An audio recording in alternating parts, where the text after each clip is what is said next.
Today is August 31st.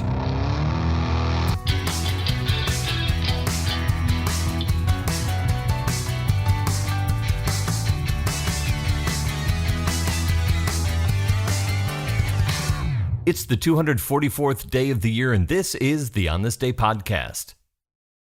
Born on this day in 1870, educator and physician Maria Montesorri.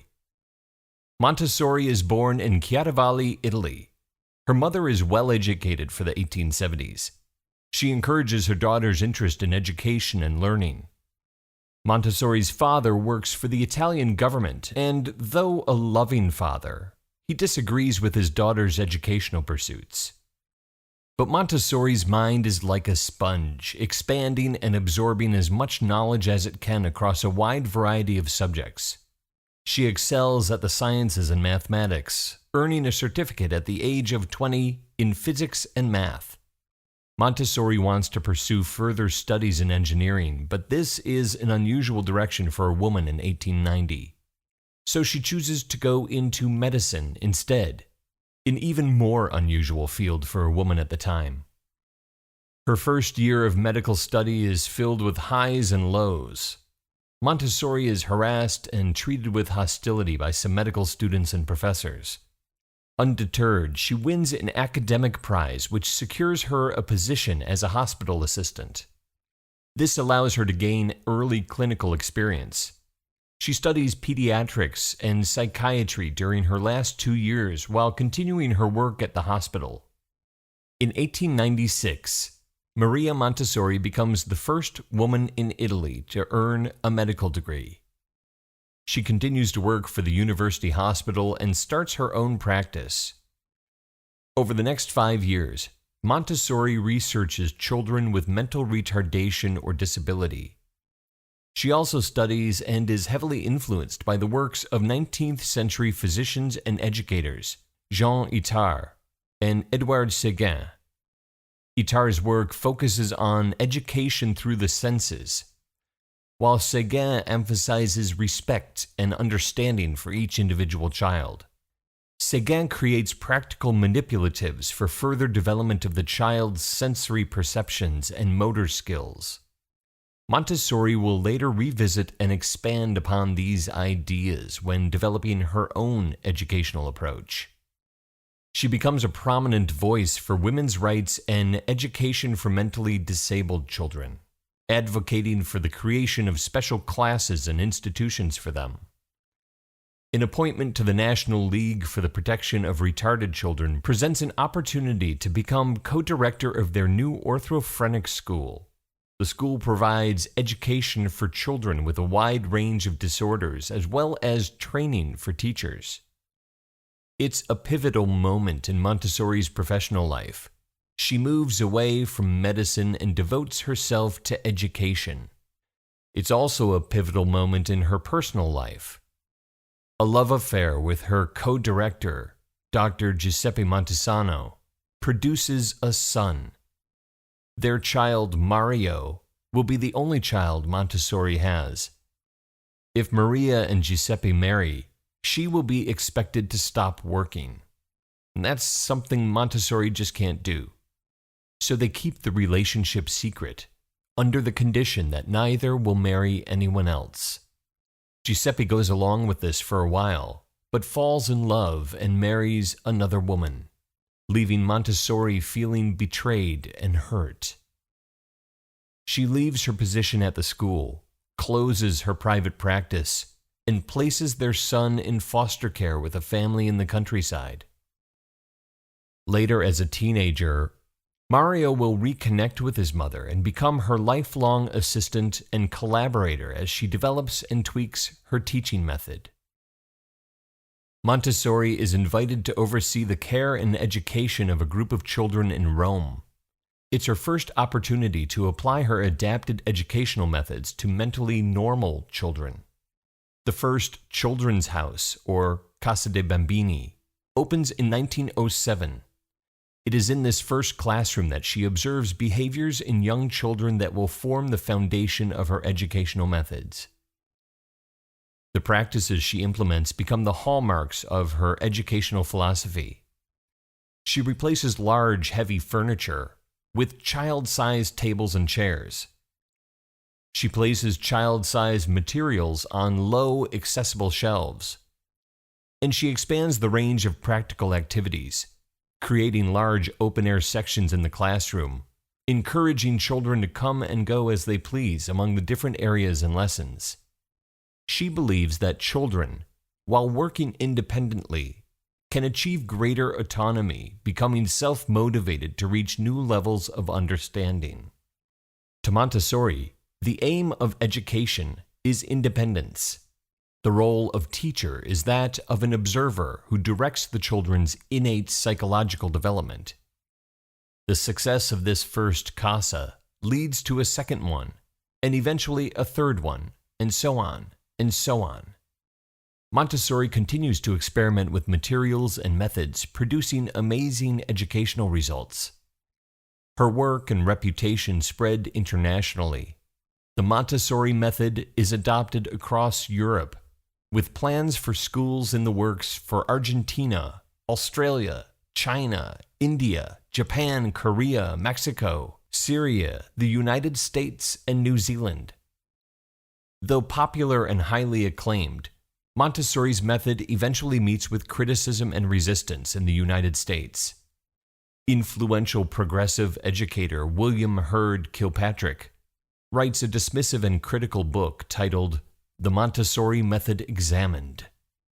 Critics feel her methods are overly rigid and too reliant on sense training, leaving little time for imagination, social interaction, and play. The Montessori method fades and disappears from American education until the 1960s, when it re-emerges and takes root in a more Americanized version. In response to the growing tensions leading up to World War II, Montessori focuses on peace and education.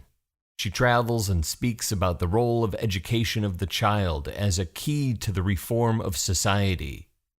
She is nominated for the Nobel Peace Prize in 1949, 1950, and again in 1951. Maria Montessori, born on this day in 1870, passes away in 1952 at the age of 81. In her book, Education for a New World, she writes, quote, "Education is a natural process spontaneously carried out by the human individual and is acquired not by listening to words, but by experiences upon the environment." In the early morning hours on this day in 1997, those who are awake hear the news over the radio or see it scroll across the bottom of their television screen. The news is both shocking and unbelievable. Before the sun rises, it is confirmed. Princess Diana is dead. Mere hours earlier, the deputy head of security at the Paris Hotel Ritz waves to paparazzi gathered outside. Having just been called back on to duty, Henri Paul is ordered to drive the hotel owner's son and his girlfriend to the apartment where they will be staying. Paul slips in behind the wheel of a black Mercedes-Benz S280. Soon after, his 3 passengers join him inside the car. Sitting next to Henri Paul in the front seat is British bodyguard Trevor Rees-Jones. Diana sits in the back seat behind Rees-Jones, next to her paramour Dodi Fayed. The playboy son of Egyptian businessman Mohammed Al-Fayed, who owns both Harrods and the Paris Ritz, has been romantically involved with Diana since July. The Mercedes pulls away from the hotel at 12:20 a.m. Its driver, Henri Paul, under the influence of alcohol and prescription drugs. And the paparazzi begin to pursue their favorite target. Racing along the right bank of the River Seine, the Mercedes speeds into the Place de l'Alma underpass. This is the only underpass on this stretch of road, with support columns. Henri Paul loses control of the car, swerving into the left lane and head-on into the 13th column. The airbags deploy normally, but Paul dies on impact. The violence of the impact and the airbags flatten Rees-Jones's face, breaking and crushing numerous facial bones. Conscious, though severely injured, he survives. 150 pieces of titanium will be needed to reshape and hold his face in place during reconstructive surgery. After crashing into the 13th column, the Mercedes spins off and hits the stone wall of the tunnel backwards before finally coming to a stop. Dodi dies while still in the car. His aorta is ruptured, and his spine is fractured. Diana is in a crouched position on the floor of the car, her back to the road. She is critically injured. According to the paparazzi first on the scene, she is conscious, murmuring, "Oh my God, oh my God." The police arrive at 12:30 a.m. 7 paparazzi are pushed away and arrested. Diana is heard saying, "Leave me alone."